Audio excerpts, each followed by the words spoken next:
Why did we stop using the buggy? Meet the engine.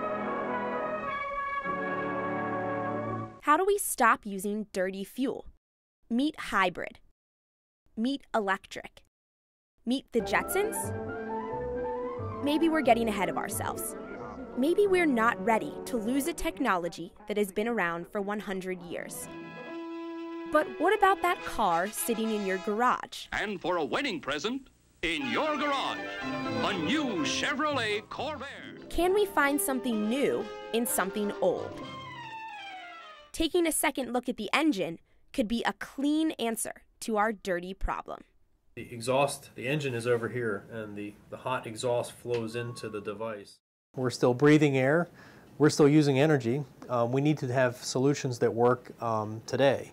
And that's what clean diesel offers, is a solution that works today and is ready for working tomorrow. Well, diesel as a technology has been around for well over 100 years, and there's a reason for that, and that's because it works. It does not have spark plugs, that it relies on a combination of heat and pressure to create the combustion that creates power. Diesel is about 30 to 40% more fuel efficient than a gasoline vehicle. Today we've virtually eliminated sulfur out of diesel fuel, which now propels diesel forward in the future as a very clean, near zero emissions technology. And what does this mean to the average person out there? You're not going to be seeing those puffs of black smoke come out of diesel trucks or buses anymore, because the fuel is clean, the engine's burning it very clean. Devices like this are capturing any of the remaining emissions. This is a particulate filter substrate that goes in the exhaust stream, and this particular one is made out of silica-based substrate.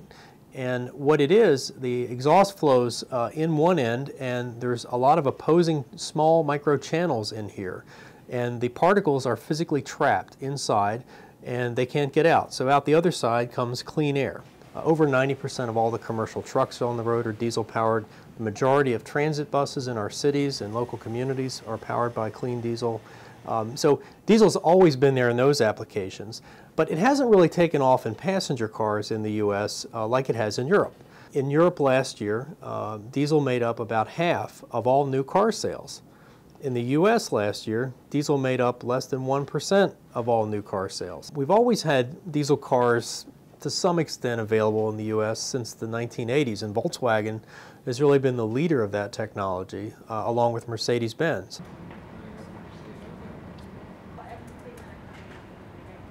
Taking into account the next several years, even a hybrid has a combustion engine, so we can combine it, of course, with electricity, but there will be still this advantage of a diesel engine compared to a gasoline. I think the Jetta TDI has a highway label value of above 40, and it's difficult to find a car in that size with a gasoline only close to 40 miles per gallon. So it will become cleaner and cleaner, but it remains efficient.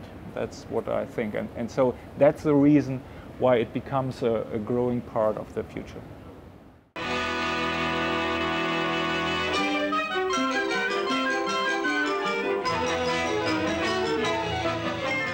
Behave yourself.